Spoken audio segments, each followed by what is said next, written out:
جیسے ہی اس نے گھر میں قدم رکھا تو سامنے کا منظر دیکھ کر اس کی آنکھیں مزید کھل چکی تھیں۔ سہانے موسم اور بارش نے تو ویسے ہی اس کے جذبات کو مزید بھڑکا دیا تھا۔ اندر لگی آگ کو وہ کم کرنے کی ہر ممکن کوشش کر رہا تھا، مگر وہ رات بار بار اس کے سامنے آ جاتی۔ بار بار جی چاہتا کہ وہ ایک بار پھر اپنی طلب اسی انداز میں پوری کرے جیسے ایک بار پہلے بھی کر چکا تھا۔ بادل گرج رہے تھے، بارش پہلے سے بھی زیادہ تیز ہو چکی تھی۔ سامنے چھت کی سیڑھیوں کی طرف بھاگتے ہوئے اس نازک کانچ سی لڑکی کو دیکھ کر وہ اپنے لبوں پر زبان پھیر کر رہ گیا۔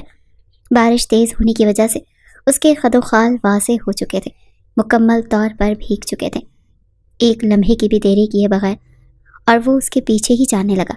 آج ہی تو صحیح موقع تھا، شاید گھر میں اماں موجود نہیں تھی۔ وہ چلتا ہوا چھت پر چلا آیا۔ وہ تیزی سے کپڑے اتار تو رہی تھی جو پہلے سے ہی بھیگ چکے تھے۔ جیسے ہی ارحم نے اس کی کمر پر اپنی انگلیاں ٹکائیں تو وہ کانپ سی چکی تھی۔ ایسے لگا جیسے کسی نے اس پر بجلی کی تار چھوڑ دی ہو۔ گھبرا کر وہ اس سے دور ہٹی۔ برستی بارش میں اس نے جب راحم کو اپنے سامنے دیکھا تو ہڑبڑا گئی۔ کئی قدم پیچھے ہٹ کر جو کپڑے اس کے ہاتھ میں تھے اس سے اپنے وجود کو چھپانے لگے۔ کہنے لگے، آپ یہاں کیا کر رہے ہیں؟ مجھے چھونے کی ہمت کیسے کی؟ ہٹے یہاں سے۔ لیکن وہ مزید قریب آ چکا تھا۔ کہنے لگا کہ نہیں، تمہاری ایک نہیں سنوں گا۔ خود پر کس طرح قابو رکھا ہے۔ آج تو موقع بھی ہے اور دستور بھی۔ دیکھو، شور مت مچاؤ، چپ چاپ میرے ساتھ اندر کمرے میں چلو۔ آگے بڑھ کر اس نے اسے بازو سے پکڑا تھا۔ وہ نازک سی جان ابھی تو اس کی پہلی دی ہوئی شدتیں ہی برداشت نہیں کر پائی تھی۔ اس کے وجود میں ابھی تک وہ زخم موجود تھے جو اس شخص نے درندگی کا مظاہرہ کرتے ہوئے اس کی روح پر پہنچائے تھے۔ کانپتے ہوئے اس نے اپنا بازو چھڑوایا اور جیسے ہی بھاگ کر نیچے جانے لگی تو پانی کی وجہ سے اس کا پاؤں پھسل چکا تھا۔ اس سے پہلے کہ وہ گرتی، راحم نے اسے کاندھے سے تھاما۔ کپڑے اس قدر بھیگ چکے تھے کہ ارحم کے ہاتھوں سختی کی وجہ سے وہ پھٹتے چلے گئے۔ اس کا دودھیا وجود شفاف آئینے کی طرح اس کے سامنے تھا۔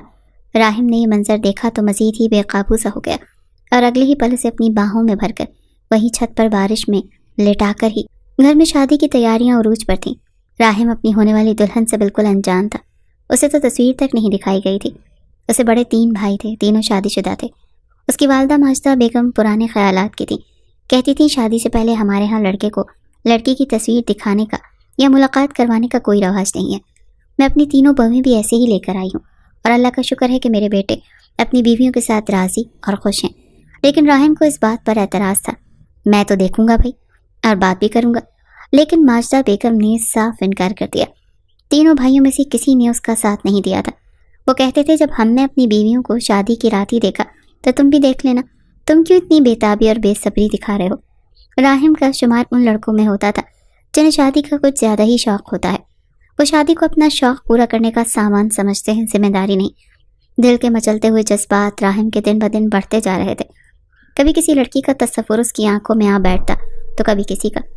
پھر بھابھیوں نے تعریفیں بھی بہت کی تھی کہ تمہاری ہونے والی بیوی تو ہم تینوں کو مات دے جائے گی، اتنی خوبصورت ہے۔ یہ سن کر راحم کے اندر بڑھتے جذبات مزید بھڑکنے لگے تھے۔ جی چاہتا تھا کہ بس ہفتے دنوں میں ہی بدل جائے اور دن گھنٹوں میں، اور جلدی سے اس کی بیوی اس کے حجلہ عروسی میں بیٹھ جائے۔ جس دن اس کی شادی تھی اس کی بےتابیاں، اس کے جذبات ٹھاٹھے مار رہے تھے۔ بس نہیں چل رہا تھا کہ کیا نہ کر گزرے۔ دل ہی دل میں سوچ رہا تھا کہ پوری رات اپنی شدتیں اپنی بیوی پر بکھیرے گا، نہ خود سوئے گا نہ اسے سونے دے گا۔ نکاح کے بعد تو جیسے اس کے صبر کا پیمانہ ہی لبریز ہونے کو تھا۔ جب اس کی دلہن کو لایا گیا تو عروسی لباس پر ایک بڑی سی چادر ڈال کر گھونگھٹ نکالا ہوا تھا۔ وہ جو کوئی بھی تھی بھاری لہنگا بڑی مشکل سے سنبھال پا رہی تھی۔ ساتھ اس کی بہنیں تھیں، کسی نے اس کا لہنگا پکڑا ہوا تھا تو کسی نے اس کا ہاتھ۔ جب اسے اسٹیج پر لا کر راحم کے ساتھ بٹھایا گیا اور دودھ پلائی کی رسم ہوئی، راحم کو سب کچھ بہت برا لگ رہا تھا۔ جیسے جیسے رسموں میں دیر ہو رہی تھی راحم کا غصہ بڑھتا جا رہا تھا۔ 3 بار اپنی اماں کو کوہنی مار کر کہہ چکا تھا، یہ رسمیں کب ختم ہوگی؟ ٹائم دیکھا ہے آپ نے؟ وہ کہنے لگی، کیا ہو گیا تمہیں؟ شادی میں تو دیر سویر ہو ہی جاتی ہے۔ بہرحال اللہ اللہ کر کے رخصتی ہوئی اور اس کی بھابیاں اس کی بیوی شزا کو اس کے کمرے میں لے گئی۔ لیکن راحم کے کزن اسے لے کر بیٹھ گئے جس پر وہ سخت چڑ رہا تھا۔ نہ اس سے کسی کا مذاق برداشت ہو رہا تھا، نہ ہی کسی کا مذاق اچھا لگ رہا تھا۔ لیکن بہرحال اس کی شادی تھی، اسی لیے صبر سے کام لینا تھا۔ بہرحال رات کے 1 بجے راحم کے دوستوں نے اس کی جان چھوڑی تھی۔ جب وہ کمرے میں آیا تو دل بڑی زور زور سے دھڑک رہا تھا۔ اندر بیٹھی اپنی دلہن کو دیکھنے کے لیے وہ بے حد بے تاب تھا۔ اس سے پہلے کہ دروازے کا نوب گھماتا، راحم سے بڑے اس کے بھائی